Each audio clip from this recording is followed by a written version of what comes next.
गाना सुनाओ। मैडम जी हाँ हमको गाना नहीं आता है, क्या आता है? हमको डांस आता है, डांस। डांस आता है? हाँ। तो चलो दिखाओ। बहे पूरा बैया ननदो अपवनमा करेला रे सो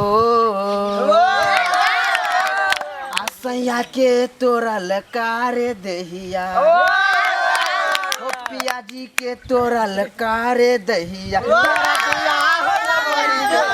पियाजी के तोरा लकारे दहिया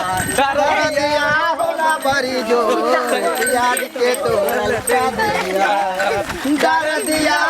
बड़ी जोर पियाजी के तोरा लकारे दहिया।